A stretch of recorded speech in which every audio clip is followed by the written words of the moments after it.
지난 시간 욥은 자기 판단과 감정 속에 친구들에게 하나님을 나쁜 하나님으로 부각시켜 나갔습니다. 사람이 죄의 담으로 인해 하나님을 뵐 수 없게 된 것인데 욥은 하나님이 일부러 보좌 앞을 가려서 사람과 담을 만드셨다면서 모든 것을 하나님의 주권으로 돌렸지요. 오늘도 욥은 자기 생각과 판단 속에서 하나님에 대하여 설명하는데 과장된 표현까지 사용합니다. 욥기 26장 11절에 그가 꾸짖으신즉 하늘 기둥이 떨며 놀라느니라 말합니다. 하나님의 주권에 대하여 설명해 나가던 욥은 이제는 하나님의 무서움에 대하여 말하고 있습니다. 하나님이 꾸짖으신즉 하늘 기둥이 떨며 놀란다는 것은 욥의 자기 감정 속에서 나오는 과장된 표현입니다. 욥은 하나님께서 아무 잘못도 없는 자신을 치셨다고 믿고 있었기에 거기에 대한 무서움과 놀라움을 금치 못하며 과장된 표현을 쓰고 있는 것입니다. 이는 사람들 사이에서도 종종 볼 수 있는 현상입니다. 자기 생각이나 판단, 감정은 과장된 표현이나 험담으로 이어질 수 있습니다. 이로 인해 상대를 나쁜 사람으로 인식시킨다든가 아니면 사실을 왜곡되게 전달하는 일들이 발생하기도 합니다. 우리는 욥처럼 자기 감정 속에서 하나님에 대해서나 사람에 대해서나 과장된 표현을 사용하여 상대를 나쁘게 인식시키거나 잘못 전달하는 일이 없어야 합니다. 이는 혼적인 작용으로 사단이 역사하는 것입니다. 이어지는 말씀에도 욥이 사랑의 하나님을 느끼지 못하고 얼마나 두려움의 하나님으로 인식하고 있는지 알 수 있습니다. 욥기 26장 12절에 그는 권능으로 바다를 흉용케 하시며 지혜로 라합을 쳐서 파하시며 말합니다. 흉용하다라는 말은 물결이 매우 세차게 일어나다라는 의미입니다. 욥은 하나님께서 권능으로 바다의 거친 파도를 일으킨다고 말하고 있습니다. 여러분은 바다를 연상할 때 무엇이 떠오르는지요? 지금 한번 연상해 보시기 바랍니다. 어떤 사람은 잔잔하고 평온한 바다, 물결이 햇빛을 받아 보석처럼 반짝이는 모습과 끝없이 펼쳐진 해변의 모래사장이 떠오릅니다. 또 어떤 사람은 웅장한 바다 가운데 일렁이는 거대한 파도와 해안에 부딪혀 생겨나는 새하얀 물줄기를, 또 어떤 사람은 푸른 바다 위로 요요히 떠가는 돛담배와 갈매기, 혹은 저녁 놀 속에 붉게 물든 수평선의 아름다움을 생각합니다. 지금까지 말씀드린 장면들은 대부분 바다를 동경하거나 바다에 대한 좋은 느낌과 추억을 가진 사람들이 떠올리는 장면이지요. 그런데 과거에 바다에 빠져서 위험에 처한 경험이 있거나 물을 무서워하는 사람들은 삼킬 듯이 밀려오는 파도나 강풍 속에 배가 파손되는 등의 두려운 느낌으로 바다를 연상할 수도 있습니다. 이처럼 바다라는 동일한 단어를 가지고도 각 사람의 마음이 어떠하냐에 따라서 느낌과 표현이 달라지지요. 그러면 본문의 욥은 바다를 어떻게 표현하고 있습니까? 하나님께서 권능으로 바다를 흉용케 하신다 했으니 두려움 속에서 연상하고 있을 뿐 아니라 자신의 감정 속에서 바다를 통해 무서운 하나님으로 표현하고 있습니다. 만일 욥이 하나님을 사랑의 하나님으로 느낀다면 이렇게 표현할 리가 없지요. 욥은 의인인 자신을 하나님의 주권 속에서 엉망으로 만드신 것처럼 바다의 흉용함 또한 하나님의 무서운 권세 아래 이루어지는 것이라고 믿는 것이지요. 그러나 이는 욥의 감정 속에서 나온 생각일 뿐입니다. 하나님께서 바다를 창조하셨지만 바다의 흉용함이나 잔잔함은 하나님의 권세로 움직이는 것이 아니라 바람과 구름과 함께 자연의 섭리 속에서 일어나는 현상입니다. 이러한 자연 현상을 마치 하나님의 권세로 일으킨 것처럼 돌려서 원망해서는 안 되죠. 마음이 선한 사람은 자연 만물을 보면서 하나님의 능력과 신성을 느끼며 하나님의 뜻을 깨달아 바른 표현을 합니다.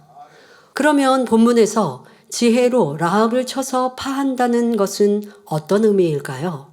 욥기 9장 13절에 하나님이 진노를 돌이키지 아니하시나니 라합을 돕는 자들이 그 아래에 굴복하겠거든 했는데, 여기서 라합은 애굽을 의미한다고 말씀드렸습니다.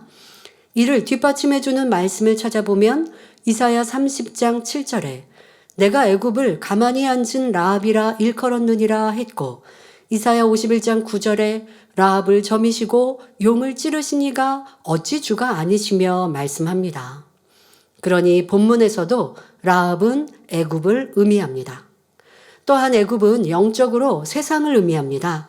따라서 본문에 지혜로 라합을 쳐서 파한다 라는 말은 하나님과 원수되는 세상의 지혜와 모략과 모사, 여러 가지 술수와 괴계 등을 하나님의 지혜로서 완전히 깨뜨려 버린다는 의미입니다. 그런데 욥이 본문에서 하나님의 지혜로 라합을 쳐서 파한다라는 말을 한 이유는 자신은 의인이고 지혜가 많다고 생각했기 때문입니다. 하나님께서는 라합을 파하실 만큼 지혜가 크기 때문에 세상에 어떤 사람도 그 지혜를 당할 수 없다.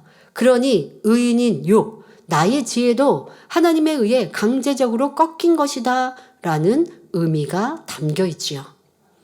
그러나 하나님은 사람에게 자유의지를 주셨기 때문에 모든 선택은 사람에게 달려 있습니다.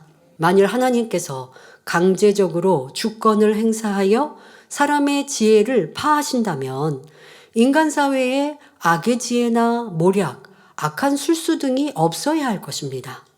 하지만 세상에 선만 존재하는 것이 아니라 온갖 악의 모략과 술수가 난무하는 까닭은 사람이 자유의지에 따라 선 또는 악을 선택하여 이를 이루어가기 때문입니다. 로마서 6장 23절에 죄의 삭은 사망이요 하나님의 은사는 그리스도 예수 우리 주 안에 있는 영생이니라 말씀한 대로 자유의지 가운데 죄를 선택한 사람은 사망의 길로, 예수 그리스도를 선택한 사람은 영생의 길로 가게 되는 것입니다. 물론 하나님께서 사람의 죄악에 대하여 전혀 관여를 안 하신다는 것은 아닙니다. 가나안 땅의 거민들이나 소돔과 고모라 상의 사람들처럼 그 죄악이 관영하면 심판하시는 것을 볼 수 있지요. 그러나 이때도 하나님께서 주권적인 강제성을 띠는 것이 아니라 정확한 공의 가운데 하나님의 지혜로서 악을 소멸해 가시는 것입니다. 이어지는 본문을 보면 욥기 26장 13절에 그 신으로 하늘을 단장하시고 손으로 날랜 뱀을 찌르시나니 말합니다. 그 신으로 하늘을 단장한다는 것은 하나님의 능력으로 펼치신 하늘의 아름다움을 말하고 있습니다. 끝없이 높고 넓은 하늘을 보면 광대함과 아름다움을 느낄 수 있습니다. 청명한 아침 하늘에 밝은 햇살이 비치는 모습이나 해질녘에 붉은 노을빛으로 물든 하늘은 너무나 아름답지요. 또 하늘에는 다양한 형태의 구름이 흘러가는 것을 볼 수 있습니다. 이처럼 하늘은 생각할수록 신기하고 아름답습니다. 하나님을 믿지 않는 사람들도 푸른 하늘을 보면 왠지 모를 경외감을 느낍니다. 그래서 무법하게 행동하는 사람들을 보면 하늘이 보고 있다, 하늘 무서운 줄 알라 라고 말하기도 합니다. 또한 사람들은 대부분 하늘을 바라보면서 자신도 모르는 무언가에 대한 막연한 그리움을 갖게 됩니다. 하나님께서는 사람의 마음의 본향인 천국을 사모하는 마음을 주셨기 때문에 영적으로 천국을 의미하는 하늘을 보면 그리움이 일어나는 것입니다. 그런데 욥은 감사의 표현이 아니라 무서운 느낌이 나는 표현으로 손으로 날랜 뱀을 찌르시나니 라고 말합니다. 이는 무슨 의미일까요? 이는 욥이 느끼는 하나님의 성격을 말해주고 있습니다.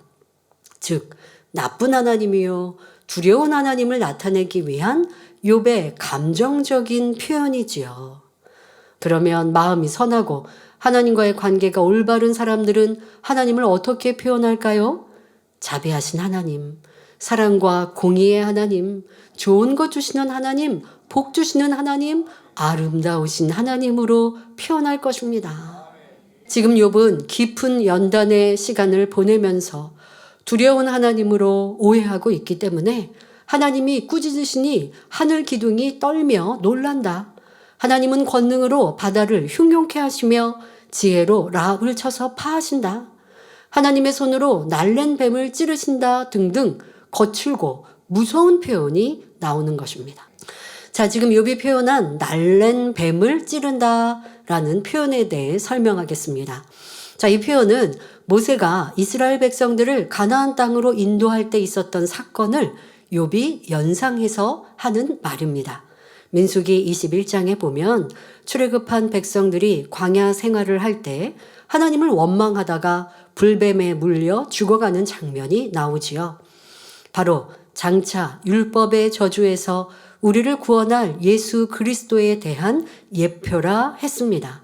곧 하나님 명령에 순종하여 놋뱀을 본 사람들이 죽지 않은 것처럼 죄로 인해 사망의 길로 가던 영혼들이 십자가에 달리신 예수님을 주로 믿고 영접할 때에 구원받고 생명을 얻게 됨을 나타냅니다. 물론 욥이 이러한 영적인 의미까지 알았던 것은 아닙니다. 다만 이스라엘 백성들이 광야에서 불순종하여 불뱀에게 물려 죽어갈 때 하나님의 능력으로 구해주신 사건을 들어서 알고 있었기 때문에 하나님의 손으로 날랜 뱀을 찌른다 표현한 것이죠. 그러면 하나님께서 어떤 것을 찌르시겠습니까? 하나님께서는 악을 미워하시기 때문에 악을 향하여 불의를 향하여 날랜 뱀을 찌르듯이 찌르시는 분입니다. 이어지는 본문 욥기 26장 14절에 이런 것은 그 행사의 시작점이요 우리가 그에게 대하여 들은 것도 심히 세미한 소리뿐이니라. 그 큰 능력의 우레야 누가 능히 측량하랴 말합니다. 욥이 지금까지 한 말들은 시작에 불과하며 하나님에 관해서 들은 것도 심히 세미한 소리에 지나지 않는다는 말입니다. 즉 욥이 말한 것들은 하나님의 행사 중에 지극히 작은 부분에 지나지 않는데 우레, 천둥과 같은 그 엄청난 능력들은 어찌 측량할 수 있겠느냐는 의미이지요. 그러니 14절의 욥의 말은 하나님께 영광 돌리기 위해 하는 말이 아니라 자기 판단 속에 과장하는 말임을 알아야 합니다. 옛날 사람들은 번개가 번쩍이면서 천둥 소리가 나면 몹시 두려워했습니다. 욥도 자기 감정 속에서 두려움의 하나님을 표현하려다 보니 큰 능력의 우레라는 표현을 하면서 엄청난 과장과 판단의 말을 하고 있는 것입니다. 마태복음 5장 37절에 오직 너희 말은 옳다, 옳다, 아니라, 아니라 하라. 이에서 지나는 것은 악으로 쫓아나느니라 하셨습니다. 자기 입장에서 다른 사람을 판단하면 안 됩니다. 얼떨결에나 혹은 자기 감정과 판단 속에 혹은 내가 믿는 누구에게 들었기 때문에 말을 전하는 것이 아니라 자신이 확인하여 정확한 사실을 말해야 하는 것입니다. 그런데 어떤 사람은 습관처럼 상황을 과장하거나 축소하여 말합니다. 예를 들어 자신이 좋아하는 음식을 상대가 많이 먹어서 조금밖에 안 남았을 경우 다 먹어버렸네 또는 하나도 안 남았네 라고 표현하죠. 그런가 하면 어떤 사람은 말을 전할 때 반드시 넣어야 할 내용을 빼거나 반대로 자기 생각 속에서 추측한 내용을 보태서 말합니다. 그러나 우리는 말 한마디도 정확하고 진실하게 하는 습관을 들여야 합니다. 또 현대사회에서는 거칠고 세속적인 용어들이 흔하게 사용되고 있으므로 성도님들은 이러한 풍조에 물들지 않도록 주의하시기 바랍니다. 그러면 우리가 정확하게 말을 전달하려면 어떻게 해야 할까요? 무엇보다 마음의 진실함을 이루어야 합니다.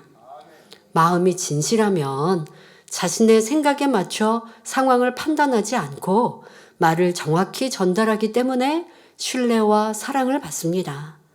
그러므로 불같은 기도로 진실한 마음을 이루어 베드로전서 4장 11절에 만일 누가 말하려면 하나님의 말씀을 하는 것 같이 하고 말씀한 대로 무슨 말을 하든지 오직 하나님 말씀을 하는 것 같이 진실만을 말하는 복된 성도님들이 되시기를 주님의 이름으로 축원합니다.